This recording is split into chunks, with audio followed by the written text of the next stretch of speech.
ഇനി ചമ്മന്തി അരിക്കുമ്പോൾ ഞാൻ പറഞ്ഞതുപോലെ ഇങ്ങനെ ഒന്ന് ഉണ്ടാക്കി നോക്കിയേ, പിന്നെ ഇതായിരിക്കും നിങ്ങളുടെ ഫേവറേറ്റ്.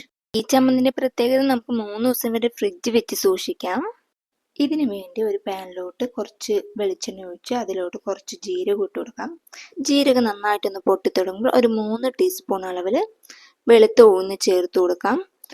ഉഴുന്ന് ചെറുതായിട്ടൊന്ന് പൊട്ടിത്തുടങ്ങുമ്പോൾ ഇതിലോട്ട് നിലക്കടല ചേർത്ത് കൊടുക്കാം. വറുത്തതോ വറുക്കാത്തതോ ആയ നിലക്കടല ചേർക്കാം.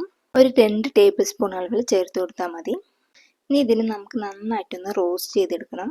ഈ ഉഴുന്ന് നിലക്കടലിലേക്കൊന്ന് പൊട്ടി വരുന്ന സമയത്ത് അതിലോട്ട് ഒരു 5 പച്ചമുളകാണ് ചേർത്ത് കൊടുക്കുന്നത്. പച്ചമുളകൊന്ന് റോസ്റ്റ് ചെയ്ത് വരുമ്പോൾ ഇതിലോട്ട് കറിവേപ്പില ചേർത്ത് കൊടുക്കാം. കറിവേപ്പില ചേർത്ത് കൊടുക്കണം, വീഡിയോ എടുക്കാൻ മറന്നു. ഇതാത് തൊട്ടിട്ടാണ് എൻ്റെ മറവി തുടങ്ങുന്നത്. ഒരു 2 പിടി അളവിൽ നാളികേരം ചിരകിയതും കൂടി ചേർത്ത് കൊടുക്കാം. ഇനി ഇത് നമുക്ക് നന്നായിട്ടൊന്ന് ഇളക്കി കൊടുക്കണം. ഈ നാളികേരമൊക്കെ ഒന്ന് റോസ്റ്റ് ആയി വരുമ്പോൾ ഒരു 5 മിനിറ്റ് നേരം ലോ ഫ്ലെയിമിൽ വെച്ച് ഇളക്കി കൊടുക്കാം. ഇതിലോട്ട് പുതിനയിലയാണ് ചേർത്ത് കൊടുക്കുന്നത്.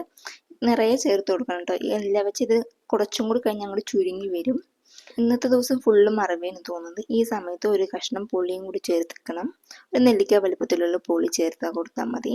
ഞാൻ ചേർത്ത് കൊടുക്കാൻ മറന്നതാണ്. ഇതൊക്കെ നന്നായിട്ടൊന്ന് ഇതുപോലെ ഒന്ന് ഒതുങ്ങി വരുന്ന സമയത്ത് ഫ്ലെയിം ഓഫ് ചെയ്ത് ചൂടാറിയ ശേഷം നമുക്ക് കുറച്ച് വെള്ളം ഒഴിച്ച് ഉപ്പിട്ടിട്ടൊന്ന് അരച്ചെടുക്കാം.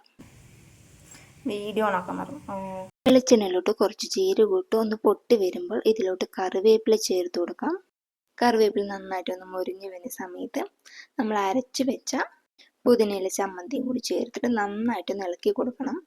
ലോ ഫ്ലെയിമിൽ ഒരു 5 മിനിറ്റ് നമുക്ക് ഇളക്കി കൊടുത്ത് വെച്ചാൽ നമ്മുടെ ചമ്മന്തി റെഡി ആയിട്ടുണ്ട് കേട്ടോ. ഇനി എന്താണ് ചോറിൻ്റെ കൂടെ അങ്ങോട്ട് കുഴച്ചുകൊണ്ട് കഴിച്ച് നോക്കിയേ. വീഡിയോ ഇഷ്ടമായ ലൈക്ക് ചെയ്യാനും സബ്സ്ക്രൈബ് ചെയ്യാനും മറക്കല്ലേ.